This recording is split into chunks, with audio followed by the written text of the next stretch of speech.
جب کوئی شخص ایمان لاتا تو کفار ٹوٹ پڑتے، اس پر مکے گھونسے اور ڈنڈے برسا دیتے۔ حضرت عمر رضی اللہ تعالیٰ عنہ ایمان لانے کے بعد ایک ایک کے دروازے پہ خود جا کے دستک دی، کہا کہ جب کوئی اسلام لاتا ہے تمہیں اطلاع پہنچتی ہے اور تم ڈنڈے لے کے آ جاتے ہو، میں تمہیں خود بتانے آیا ہوں کہ میں محمد عربی کا نوکر بن گیا۔ حضرت عمر اسلام لائے تو ڈنکے کی چوٹ پہ حضرت عبداللہ ابن مسعود رضی اللہ تعالیٰ عنہ فرماتے ہیں کہ آپ کا اسلام لانا اسلام کے لیے عزت کا سبب ہوا، اسلام کے لیے وقار کی علامت بن گیا۔ تو حضرت عمر کا پاکیزہ وجود اسلام کے لیے خیر و برکت کا ضامن بنا۔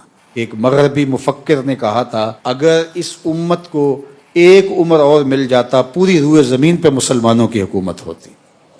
اللہ تعالیٰ جل شانہ نے ان کی تائید میں قرآن کی آیات اتاری، فرمایا ہر امت میں ایک محدث ہوتا ہے، ایک ہے محدث جو حدیث روایت کرتا ہے، اور ایک محدث صاحب الہام کہہ لیجئے۔ ہر امت میں کوئی نہ کوئی صاحب الہام ہوتا ہے۔ فرمایا میری امت کا صاحب الہام، میری امت کا محدث عمر ہے۔ اللہ اکبر۔ اور حق عمر کی زبان پہ اور دل پہ بولتا ہے۔ مخبر صادق نبی رحمت حضور ختمی المرتبت صلی اللہ علیہ وآلہ وسلم نے ارشاد فرمایا لو کانا بعدی نبی لکانا عمر ابن الخطاب، اگر میرے بعد کسی کے سر پہ نبوت کا تاج سجتا تو وہ عمر بن خطاب کے سر پہ سجتا۔ اللہ نے ان کو وہ صلاحیتیں عطا کر رکھی تھی، وہ شانیں نصیب کر رکھی تھی، لیکن نبوت کا دروازہ بند ہو گیا۔ اب حضور کے بعد کوئی نبی نہیں ہے، حضور آخری نبی ہیں۔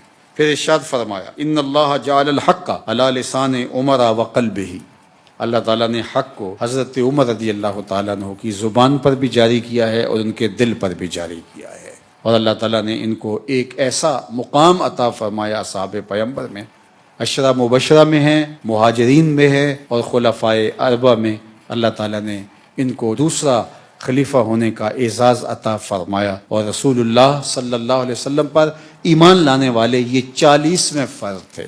ادھر امیر حمزہ ایمان لائے، ادھر حضرت عمر رضی اللہ تعالیٰ عنہ ایمان لائے، ادھر جبریل وحی لے کے اترے یا ایھا النبی حسبک اللہ ومن اتبعک من المؤمنین، اے محبوب آپ کے لیے اللہ کافی ہے، اور یہ جو لوگ آپ کے ساتھ جڑ گئے ہیں محبوب یہ آپ کے لیے کافی ہیں۔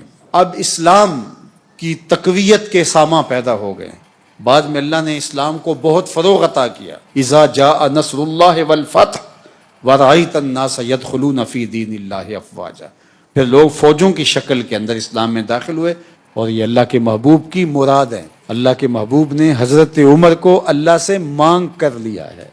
اللہ اکبر۔ تو سنو حضرت عمر رضی اللہ تعالیٰ عنہ کی شان۔ اللہ کے محبوب نے فرمایا اے خطاب کے بیٹے، مجھے قسم ہے اس رب کی جس کے قبضے میں میری جان ہے، اگر کسی راستے سے شیطان آ رہا ہو اور ادھر سے آپ کا گزر ہو تو شیطان رستہ بدل لیتا ہے۔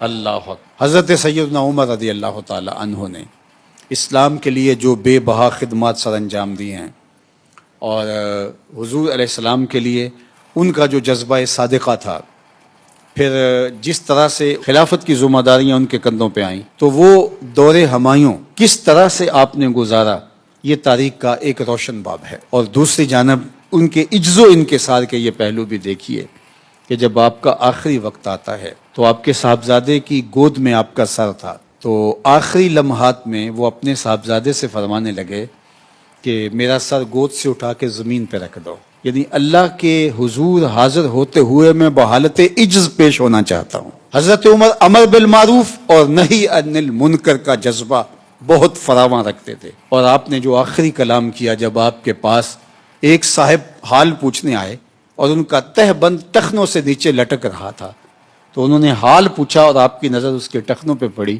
تو اس نے کہا کیا حال ہے؟ فرمایا میرا حال تو ٹھیک ہے، تمہارا ٹھیک نہیں ہے، اور کہا اس تہ بند کو اوپر کر لو، اس سے تمہارا لباس بھی گندا ہونے سے بچ جائے گا، اللہ اس کے رسول کی رضا بھی نصیب ہو جائیں گی، اور آتش دوزخ سے بچ جاؤ گے۔ تو آخری لمحے تبلیغ کے فریضے کو سر انجام کرتے ہوئے اپنی جاں آفریں کے سپرد کر دیتے ہیں، اور پھر حضرت سیدنا صدیق اکبر رضی اللہ تعالی عنہ کی طرح انہیں حضور کی قربت کے اندر جگہ نصیب ہوتی ہے۔ اللہ اکبر.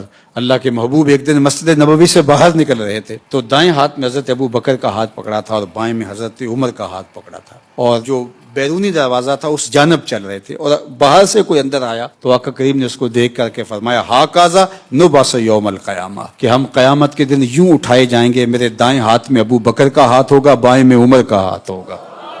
جے شک ہووی تے چل مدینے, جے شک ہووی تے چل مدینے, آ ویخ لے جوڑ مزاراں دا